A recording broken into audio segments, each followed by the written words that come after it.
Before you pour another cap of laundry detergent into your machine, stop for 1 second. That bottle you paid $20 for, maybe $25, is not full of some miracle cleaner. Most of it is water, water with color, water with perfume, water with just enough soap to make you trust it, and just enough fragrance to make your brain believe your clothes are clean. That is the trick, because clean does not actually smell like spring breeze or mountain rain. Clean used to smell like nothing. No dirt, no sweat, no sour odor, just clean clothes. But somewhere along the way, companies taught us that clean had to smell strong. And once we believed that, they could sell us the same heavy plastic jug again and again, month after month, year after year. My name is Simon Hershberger. I grew up around people who did not throw money at problems just because a company told them to. We fixed what we could fix. We reused what could be reused. We made what could be made. And one of the first things I learned was this. Clean clothes do not have to come from an expensive bottle. Clean clothes come from knowing what dirt is, what soap does, and how to make water work for you instead of against you. A few plain ingredients, 1 bucket, about 20 minutes of work, and enough homemade laundry soap to wash clothes for months. But I am not going to pretend it is magic. I will show you exactly how to make it, where people usually go wrong, and the one simple rinse trick that makes it work even in hard water. So before you buy another bottle of expensive blue water, stay with me. Because after this, you may never look at the laundry aisle the same way again. Let us begin with the trick behind the store bottle. A company does not make billions because you need soap. A company makes billions because you need soap again and again and again. That is the important part. The bottle is designed to run out. The smell is designed to make you feel like nothing else is clean enough. The color is designed to make the liquid look strong. The label is designed to make you trust it before you ever test it. And the fragrance, that is the cleverest part of all. The smell does not scrub dirt from your shirt. The smell does not remove oil from your collar. The smell does not lift sweat from cloth.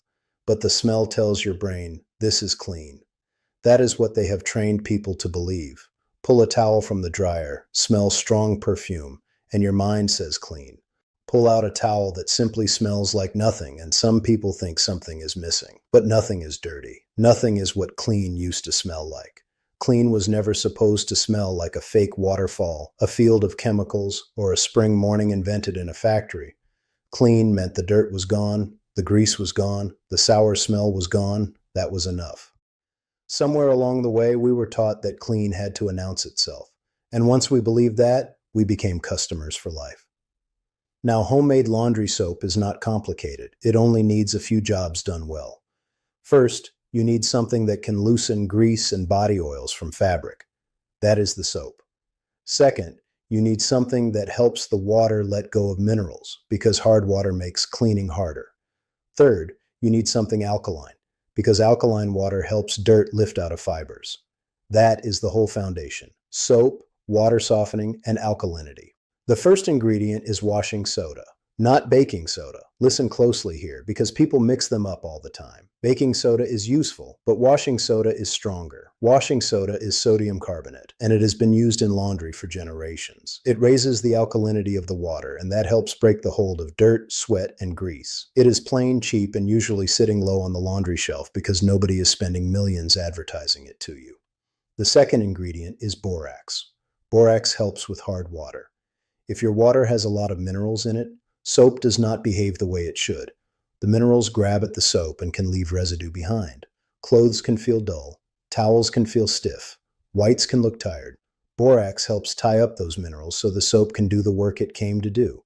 Think of it like clearing the road before the wagon comes through. The third ingredient is a plain bar of soap, not beauty soap loaded with lotion, not a scented bar with glitter and color and extra oils. A simple laundry bar, Castile bar, or plain soap bar is what you want. This is the part that grabs the oily dirt and lets the water carry it away. The old-timers understood soap long before the supermarket aisle became a wall of bright bottles. The soap was not mysterious. It was useful. Here's what you need for one batch: 1 cup of washing soda, 1 cup of borax, 1 bar of plain soap, grated fine, a 5-gallon bucket with a lid, hot water, a long spoon or stick for stirring. That is it. You can buy the supplies for a small amount of money, and the boxes of washing soda and borax will have plenty left for later batches. The actual cost per bucket is low. The cost per load becomes almost laughable when you compare it to the store bottle. Before we make it, I want to say a word about safety. Simple does not mean careless.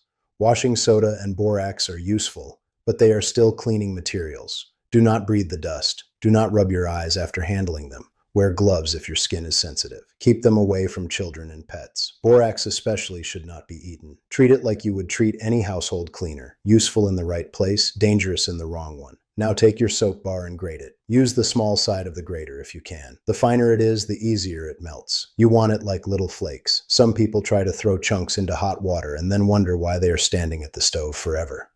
Do not do that. Grate it fine, and the work becomes easy. Put those soap flakes into a pot with a few cups of hot water. Keep the heat low. Stir slowly. You are not trying to cook it. You are not trying to boil it. You are only trying to melt it until the flakes disappear and the water looks smooth and cloudy. If it starts foaming high, the heat is too strong. Lower it and keep stirring. In 10 minutes or so, it should be melted. While that is happening, fill your 5-gallon bucket about halfway with hot tap water. Pour the melted soap into the bucket.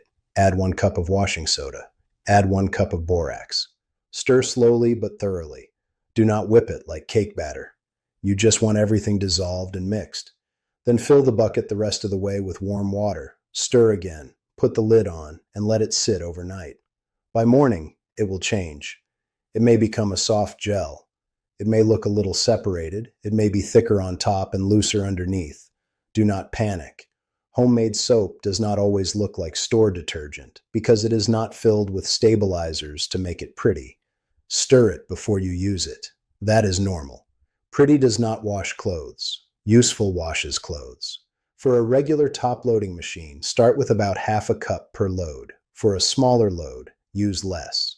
For a high-efficiency machine, use much less. Maybe 2 tablespoons to a quarter cup depending on your water and load size. This soap does not make mountains of suds, and that is good. Suds are not the same as cleaning. Many people think bubbles are proof something is working, but bubbles are often just theater. Now we come to the part that makes or breaks this whole thing, the rinse. If you have hard water, and many homes do, you need to pay attention. Soap and minerals can leave a film over time. That is where people get disappointed. They make homemade soap, use it for a month, and then say their towels feel rough or their clothes look a little flat. The soap gets blamed. But often the real problem is the rinse. The fix is plain white vinegar. Not apple cider vinegar, not fancy vinegar. Just the cheap, clear kind from the grocery store. Put about half a cup in the fabric softener compartment or add it during the rinse cycle if your machine is simple. Vinegar is mildly acidic, and it helps remove leftover mineral and soap residue. It leaves fabric softer, and no, your clothes will not smell like vinegar when they are dry. The smell disappears. This is the part people skip because it sounds too simple. But simple things are often the things that matter. Homemade soap in the wash, vinegar in the rinse. That pair works together. One lifts the dirt, the other helps rinse clean. Leave out the vinegar and hard water, and you may not get the result you want. Add it, and suddenly the whole system makes sense. Now let us be honest about stains. This homemade soap is good for daily laundry. It handles sweat, body oils, dust, light food marks, sheets, towels, and the normal dirt of life. But if you have a shirt with engine grease ground into it, or grass stains that have sat for 3 days, or blood, or heavy food oil, do not expect any soap to perform miracles without help. Store detergents often contain enzymes made for certain stains. Homemade soap does not. That does not mean you give up. It means you spot treats. Rub a little of the melted soap or a stain stick directly into the stain before washing. Let it sit. For greasy stains, use a little dish soap on the spot. For dingy whites, soak them in hot water with washing soda before washing. For towels that smell sour, use vinegar in the rinse and make sure they dry fully. Laundry is not one trick, it is a set of small habits. Another thing people ask is whether they can add fragrance. You can, but I usually do not. A few drops of essential oil may make the bucket smell nice, but most of it will not stay strongly in the clothes after washing and rinsing, and that is fine. The point is not to replace one perfume with another. The point is to get clothes clean without teaching your nose to demand a chemical announcement. If someone in your home has sensitive skin, this is one of the biggest reasons to try plain homemade soap. Many rashes and itches are made worse by dyes, fragrances, and additives. I am not saying this is medicine. I am not saying it cures anything. I am saying fewer unnecessary things in the wash can be kinder to some people's skin. Plain is often better than complicated. Now let us talk about money, because money is the reason many people first pay attention. A bottle of detergent looks normal because everyone buys it, but normal does not mean cheap. Add it up over a year. One jug becomes two. Two becomes six. If you have a large family, it may be more. Then add fabric softener, add scent beads, add stain boosters. Before long, laundry becomes a quiet little bill that never stops knocking. With this method, the cost is low because the ingredients are basic. Washing soda does not need a celebrity commercial. Borax does not need a shiny label. A plain bar of soap does not need a fake mountain on the package. You are not paying for water to be shipped to you. You are not paying for a plastic jug every month. You are not paying for perfume to convince you of something your eyes and hands can already know. There is another kind of cost too: waste. Think of all those bottles. Thick plastic, bright caps, big handles, empty and thrown away again and again. Some are recycled, many are not. And even recycling takes energy. A box of washing soda, a box of borax, a bar of soap, a bucket you use over and over, there is less waste in that. Not no waste, but less, and less matters. I know some people will say, I do not have time for this. I understand. Everybody is busy, but here is the truth. The first batch takes a little attention because you are learning it. After that, it is easy. Grate, melt, stir, sit overnight. You can make a bucket while supper is cooking. You can make it on a Saturday morning and not think about detergent for months. The store bottle feels convenient because you are used to buying it. Making your own feels inconvenient only until it becomes normal. And that is how most old ways work. They seem strange when you have forgotten them. Then you do them twice, and suddenly they are not strange anymore. They become ordinary. They become part of the rhythm of a house. Bread was like that. Soaps were like that. Mending clothes was like that. Saving jars was like that. None of it was glamorous. All of it made a home more independent. I do not make homemade laundry soap because I think every modern thing is evil. That is too simple. Some modern things are useful. Some are worth buying. But I do believe a person should know when they are paying for value and when they are paying for a habit. Laundry detergent, for many families, is a habit of wearing a bright label. You buy it because your mother bought it, because the commercial said it worked, because the smell feels familiar, because the shelf is full of it. But the shelf is not always telling you the truth. The shelf shows you what is profitable to sell. It does not show you what is enough. Enough is a dangerous word for companies. If you learn that 3 plain ingredients can wash your clothes, you stop needing 20 different bottles. You stop believing every new scent is an improvement. You stop chasing a cleaner that never ends. That is why I like this method. It brings laundry back down to earth. Dirt is dirt. Soap is soap. Water can be softened. Residue can be rinsed. Stains can be treated. Clothes can dry in the sun when the weather allows.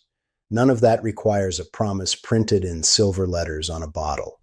It requires attention, and attention is something companies hope you never use. Let me give you the whole recipe once more, clean and simple. Grate 1 plain bar of soap. Melt it gently in a pot with a few cups of hot water. Fill a 5-gallon bucket halfway with hot water. Pour in the melted soap. Add 1 cup of washing soda and 1 cup of borax. Stir well. Fill the bucket the rest of the way with water. Stir again. Cover it overnight. The next day, stir it before using. Use a small scoop per load, less for high-efficiency machines. Add white vinegar to the rinse, especially if you have hard water. Keep the bucket covered. Label it clearly. Store the washing soda and borax where children and pets cannot reach them. Do not overuse the soap. More soap does not mean cleaner clothes. Often it means more residue. Start small. Watch your laundry. Adjust based on your water, your machine, and your family's clothes. That is the old way. Observe, adjust, and learn. If your clothes feel stiff, use vinegar in the rinse. If they still feel stiff, use less soap. If stains remain, spot treat before washing. If whites look dull, soak them now and then. If towels smell musty, make sure you are not leaving them wet in the washer too long and dry them thoroughly. Many laundry problems are not detergent problems. They are water, rinsing, drying, or habit problems. And when you finally pull a load from the dryer or off the line, do not expect it to smell like the detergent aisle. That is not the goal. Smell the cloth itself. It should smell like nothing much at all. Maybe a little sun if it dried outside. Maybe a little plain soap if you used too much. But not sour, not dirty, not perfumed. just clean. That may take some getting used to. We have been training hard. We have been told to clean and shout. But clean is quiet. Clean does not need to follow you around the house. Cleaning does not need to make your closet smell like a candle shop. Clean simply means the work was done. So this week, try it once. Do not throw away what you have. Use up your bottle if you want. But buy the washing soda, the borax, the plain soap, and the vinegar. Make one bucket, test it on towels, work clothes, sheets, give it a fair try. Use the vinegar rinse. Do not skip the part that makes it work. Then decide with your own eyes and hands, not with a commercial whispering in your ear. And when you do, come back and tell me what happened. Tell me if your water is hard. Tell me if your grandmother had a different recipe. Tell me if your towels have changed. Tell me if you had trouble, because trouble usually has a reason, and reasons can be fixed. The old ways were never about pretending everything was perfect. They were about learning enough to not be helpless. I believe a house becomes stronger every time the people inside it remember how to do one more thing for themselves. Laundry soap is a small thing, but small things add up. A bucket here, a repaired shirt there, a jar saved, a meal cooked, a bill avoided. That is how independence is built.